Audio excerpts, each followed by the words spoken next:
बिल्कुल, मैं इस बात को कहूंगा कि राजनीतिक द्वेष के चलते उनके ऊपर हमें चिंता इस बात की है कि मेरे पिता न्यायिक अभिरक्षा में कैद है।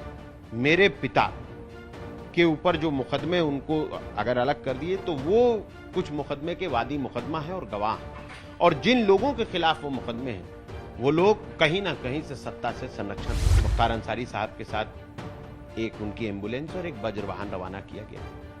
थोड़ी देर बाद वज्र वाहन खराब हो गया, धक्का खाते हुए नजर आया। तो क्या लगता नहीं सुरक्षा में चूक थी? एक तरफी कार्रवाई ना होकर के सबके तरफ उतनी ही कार्रवाई होना चाहिए। उत्तर प्रदेश में जितने भी माफिया हो, चाहे किसी भी धर्म और किसी भी जाति के हो, देखिए मुझे पूरी उम्मीद है कि सरकार जनता ने दोबारा बनाई है तो जनता ने कुछ देख करके बनाया होगा। उत्तर प्रदेश की विधानसभा में इस बार कई नए विधायक चुन के आए, लेकिन इन सब में एक नाम ऐसा है जो कि मऊ सदर से आया है और उनका नाम है अब्बास अंसारी। हमारे साथ बात करने के लिए मौजूद है। अब्बास जी, आपने शपथ ले ली है, एक विधायक के तौर पर क्या प्राथमिकता होगी और इस सदन से क्या उम्मीद कर रहे हैं इस बार? बहुत बहुत शुक्रिया। सदन से उम्मीद है कि सदन में जो वही कानून बनाए जाएंगे जो जनता के हित के कानून हो, जो प्रदेश की जनता को एक प्रोग्रेसिव पॉलिटिक्स की ओर लेकर जाए, प्रोग्रेसिव उत्तर प्रदेश को बनाने की तरफ चले। और हम सब मिलकर के जो भी ऐसे कानून हैं जो जनता को कहीं ना कहीं से नुकसान पहुंचा रहे हैं, तकलीफ बना रहे हैं, उससे कानूनों में बदलाव करने की कोशिश करेंगे और नए कानून बनाने की कोशिश करेंगे जिससे जनता को बेहतरी हो सके। चुनाव में आपने कहा था हिसाब बराबर कर देंगे, हिसाब बराबर हुआ आपके हिसाब से? मैंने कभी नहीं कहा कि हिसाब बराबर कर देंगे। आप मेरे बयान को फिर से सुनिएगा। किस तरीके मैंने से कहा था कि जनता हिसाब किताब करेगी और जनता ने हिसाब किताब किया और मुझको जिता करके सदन में भेजा है। और हिसाब किताब किया तो प्रदेश के मुखिया माननीय मुख्यमंत्री जी को दोबारा मुख्यमंत्री बनाकर भी भेजा है। देखिए, जो चीज चुनाव के दौरान या चुनाव से पहले उसको अब मत खींचिए। नई सरकार, नई सत्ता, नए जोश के साथ बेहतर कल की बुनियाद रखने के लिए आज हम लोग सब यहाँ इकट्ठा। आपके वालिद के लिए जो कार्रवाई और उसको लेकर के आपने सवाल खड़े किए थे, आप हाल ही में आपने भी कहा कि राजनीतिक साजिश आपको अभी भी लग रही है? बिल्कुल, मैं इस बात को कहूंगा कि राजनीतिक द्वेष के चलते उनके ऊपर मुकदमे लगाए जा रहे हैं और सारे मुकदमे राजनीतिक हैं। और मुझे यकीन है पूरा इस देश की जुडिशरी पर, न्यायपालिका पर, और आज भी मुझे यकीन है कि इस देश में सच्चाई को पसंद करने वाले लोग अभी भी जीवित हैं और पदों पर बैठे हुए हैं। इसलिए मुझे यकीन है कि कोर्ट से हमें इस पर, हमारे ऊपर जो भी कीचड़ लगाए गए हैं उस कीचड़ की सफाई हो। जब भी पेशी होती है आपको किस बात का डर सताता है? देखिए, जब भी पेशी होती है ये प्रश्न गलत है। पिछले जमाने से कोरोना काल में पेशी बंद थी, अब पेशी खुली है, तो डरना एक अलग चीज है मगर चिंता व्यक्त करना एक अलग चीज है। किस बात की चिंता? हमें चिंता इस बात की है कि मेरे पिता न्यायिक अभिरक्षा में कैद है।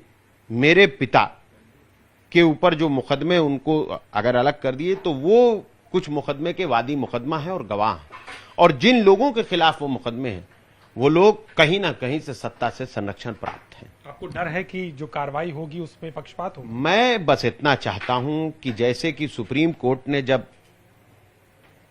मेरे पिता का ट्रांसफर उत्तर प्रदेश किया था तो दो बातें कही थी कि इनकी पर्याप्त सुरक्षा और एडिक्वेट मेडिकल फैसिलिटीज का इनके ख्याल रखा जाए। इन दोनों चीजों का ख्याल रखा जाए, और क्योंकि कोई व्यक्ति न्यायिक अभिरक्षा में कैद है तो सरकार का डबल जिम्मा बन जाता है उनकी जानो माल की हिफाजत करना। तो मैं आपके माध्यम से अनुरोध करूंगा लोग, सत्ता में बैठे लोगों से भी, कि ऐसा कोई काम ना किया जाए जिससे न्याय को पसंद करने वाले लोगों के सामने एक ऐसी स्थिति पैदा हो जिससे लोग कशमकश की स्थिति में आ जाए। 5 साल फिर से होगा। आपने देखा विधायक जी के साथ, मुख्तार अंसारी साहब के साथ एक उनकी एम्बुलेंस और एक वज्र वाहन रवाना किया गया। थोड़ी देर बाद वज्र वाहन खराब हो गया, धक्का खाते हुए नजर आया। तो क्या लगता नहीं सुरक्षा में चूक थी? जो आदमी ब्रजेश सिंह जैसे व्यक्ति के खिलाफ वादी मुकदमा हो, गवाह हो, ब्रजेश सिंह कौन, जो दाऊद इब्राहिम का फाइली हो, दाऊद इब्राहिम का दोस्त हो, उसकी सुरक्षा में चूक कहीं ना कहीं संदेह की स्थिति पैदा करती है। कि सरकार ने तो साफ कर दिया है कि आगे भी जो जिस तरीके का अवैध कब्जा है या जिस तरीके की अवैध बातें देखिए, उसे गिराया जाएगा। हर काम न्यायालय, देखिए न्यायालय अगर कोई बात कहता है तो उससे हम और आप पीछे हट भी नहीं सकते हैं। मैंने जो भी बात कही उसमें मैंने आपसे कहा ना, माननीय सर्वोच्च न्यायालय का जिक्र करके मैंने कहा कि उनकी प्रॉपर सुरक्षा और उनकी मेडिकल एडिक्वेट फैसिलिटीज का उन्होंने जिक्र किया, वो होनी चाहिए। आखिरी सवाल है, 5 साल और सरकार के हैं योगी आदित्यनाथ मुख्यमंत्री, उम्मीद कर रहे हैं जो संरक्षण और जो सुरक्षा की आप बात कर रहे हैं बार बार, उसकी उम्मीद कर रहे हैं सरकार? देखिए, मुझे पूरी उम्मीद है कि सरकार जनता ने दोबारा बनाई है तो जनता ने कुछ देख करके बनाया होगा, और जो कमियां पिछली सरकार में रह गई थी उनकी वजह से कुछ सीटें भी कम हुई हैं तो उसका भी एहसास होगा। और आने वाले समय में मुझे लगता है कि एक तरफी कार्रवाई ना होकर के सबके तरफ उतनी ही कार्रवाई होना चाहिए। उत्तर प्रदेश में जितने भी माफिया हों, चाहे किसी भी धर्म और किसी भी जाति के हों, किसी भी क्षेत्र से क्यों ना बिलोंग करते हों, किसी भी पार्टी से क्यों ना बिलोंग करते हों, निर्दलीय क्यों ना हो, मगर सरकार उन सब के विरुद्ध ऐसे ही काम करेगी, उन सब के तरफ बुलडोजर का रुख घूमेगा।